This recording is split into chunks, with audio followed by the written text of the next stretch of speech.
ఏదైతే ఈ విద్యుత్ సంస్థలో పనిచేస్తున్నటువంటి ఆర్టీసీ కార్మిక సోదరులందరూ కూడా వారి యొక్క జీవన విధానం విద్యుత్ సంస్థలో చాలా దయనీయంగా ఉన్నది. దాని నిమిత్తం ఎన్నో దఫాలుగా విద్యుత్ సంస్థకి వాళ్ళు నోటీస్ ఇచ్చి మాకు ఇబ్బందులు ఉన్నాయి, దాన్ని సాల్వ్ చేయమండి అంటే మేనేజ్మెంట్ ఎటువంటి పరిస్థితుల్లో మేనేజ్మెంట్ కానీ అటు గవర్నమెంట్ కానీ స్పందించడం లేదు. దానిలో భాగంగా 8వ తారీఖు నుంచి సమ్మెకు దిగటం అనేది జరిగింది. ఆ సమ్మెలో భాగంగా ఆర్టీసీ కార్మిక సోదరులందరూ కూడా ఈరోజు ఇక్కడ కేపీహెచ్బి సబ్స్టేషన్ దగ్గర నిరసన తెలియజేయడం జరుగుతున్నది. వీరు చేయటానికి దయచేసి మీడియా ద్వారా నేను మేనేజ్మెంట్ను కానీ అటు గవర్నమెంట్ను కానీ రిక్వెస్ట్ చేస్తూ ఉన్నాను. ఏమిటి అంటే ఒక కార్మికుడు 30,000 జీతంతో తాను 30 సంవత్సరాలు సర్వీస్ చేసి కూడా ఇంకా 30,000 జీతంతో ఏ సగటు కార్మికుడు బతకగలుగుతాడా అనేది ఒక్కసారి మేనేజ్మెంట్ ఆలోచించాలి.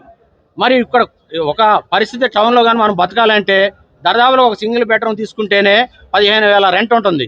అటువంటి తరుణంలో తనకు వచ్చే 30,000 జీతంతో తన ఫ్యామిలీని ఏ విధంగా బతికించుకోగలుగుతాడు, తన పిల్లల్ని ఏ విధంగా చదివించుకోగలుగుతాడు?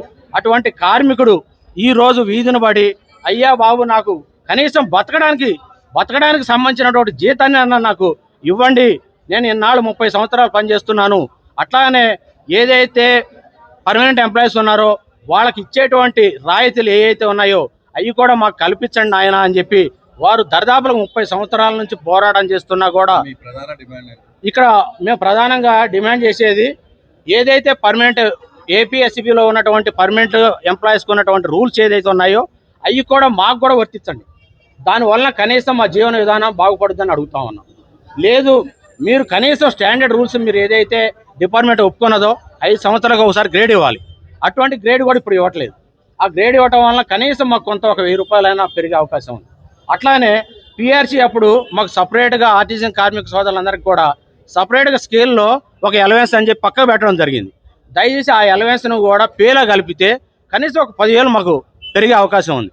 కనుక మేనేజ్మెంటు ఈ విషయాన్ని గ్రహించి ఆ అలవెన్స్ను కూడా దాంట్లో కలపాలని మ్యాక్సిమం ఏపీఎస్బీ రూల్స్ మాకు వర్తించినట్టయితే మా జీవితాలు ఇన్ని సంవత్సరాలు విద్యుత్ సంస్థలో 1000 పగులు పనిచేసినందుకు మాకు మీరు ఇచ్చేటువంటి సంతోషకరమైనటువంటి అలవెన్స్ లాగా మాకు జీతాలు పెంచాలని చెప్పి కోరుకుంటూ ఇన్ని సంవత్సరాలు ఈ సంస్థలో పనిచేస్తున్నటువంటి మా కార్మికులందరికీ కూడా మీరు మేనేజ్మెంట్ తరపు నుంచి చర్చలకు పిలిచి మాకున్నటువంటి డిమాండ్స్ ఇమ్మీడియట్గా పరిష్కారం చేయాలని, అట్లానే గవర్నమెంట్ కూడా ఎందుకనంటే గవర్నమెంట్ రాగానే ఈ కార్మికులందరినీ కూడా పర్మనెంట్ చేస్తా అన్నారు.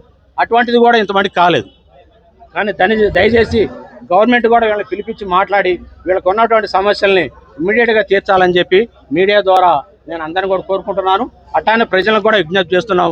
1000 పగులు పనిచేస్తున్నటువంటి ఈ కార్మిక సోదరులకు ప్రజలు కూడా సపోర్ట్ చేయాలని చెప్పేసి, ఎందుకంటే ఎనీ టైం 24 అవర్స్ భార్య బిడ్డలను వదిలేసి పోల్ మీద రిస్క్ ప్యాటర్న్ కరెంటు ఉందా లేదా లేని